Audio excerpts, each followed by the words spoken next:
दोस्तों, दिल्ली के जंतर मंतर से एक बड़ी खबर सामने आई है। प्रसिद्ध इंजीनियर, शिक्षा सुधारक और पर्यावरण कार्यकर्ता सोनम वांगचुक पिछले 18 दिनों से अनशन पर बैठे हैं। अब उनके अनशन को लेकर मामला दिल्ली हाई कोर्ट पहुंच गया है।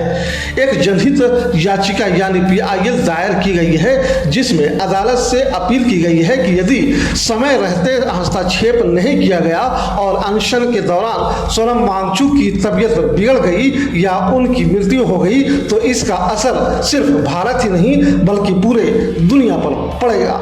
आखिर यह मामला क्या है? सोनम वांगचुक की मांगे क्या है? हाई कोर्ट में दायर याचिका में क्या कहा गया है? सरकार का रुख क्या है और आगे क्या हो सकता है? सोनम वांगचुक लद्दाख के जाने माने इंजीनियर, शिक्षा सुधारक और पर्यावरण कार्यकर्ता है। उन्हें दुनिया भर में उनके शिक्षा मॉडल और पर्यावरण संरक्षण के काम के लिए जाना जाता है।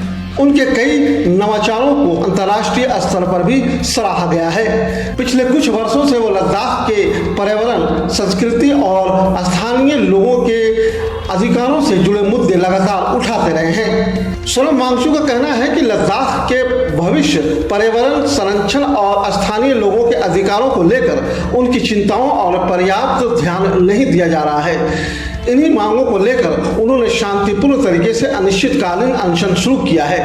आज उनके अनशन का 18वां दिन बताया जा रहा है। लंबे समय तक भोजन न लेने के कारण स्वास्थ्य को लेकर भी चिंताएं बढ़ गई हैं। अब इस मामले में दिल्ली हाईकोर्ट में एक जनहित याचिका दायर की गई है। याचिका में अदालत से अनुरोध किया गया है कि सरकार और संबंधित एजेंसियों को आवश्यक कदम उठाने के निर्देश दिए जाएं। याचिका में कहा गया है कि यदि अनशन के दौरान कोई अप्रिय घटना होती है तो उसका असर राष्ट्रीय और अंतर्राष्ट्रीय स्तर पर पड़ेगा। साथ ही अदालत से यह भी कहा गया है कि सोनम वांगचुक की सुरक्षा और स्वास्थ्य सुनिश्चित की जाए।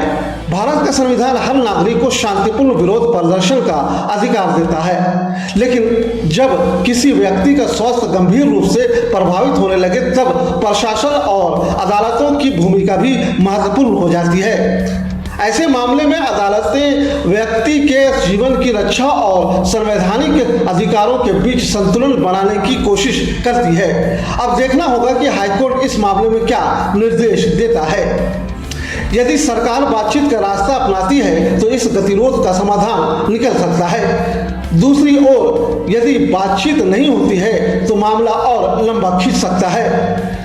सोशल मीडिया पर इस मुद्दे को लेकर लगातार बहस चल रही है। कुछ लोग सोनम वांगचुक के समर्थन में हैं और उनकी मांगों को जायज बता रहे हैं। वहीं कुछ लोगों का मानना है कि लोकतंत्र में संवाद सबसे बेहतर रास्ता है और समाधान बातचीत से निकलना चाहिए।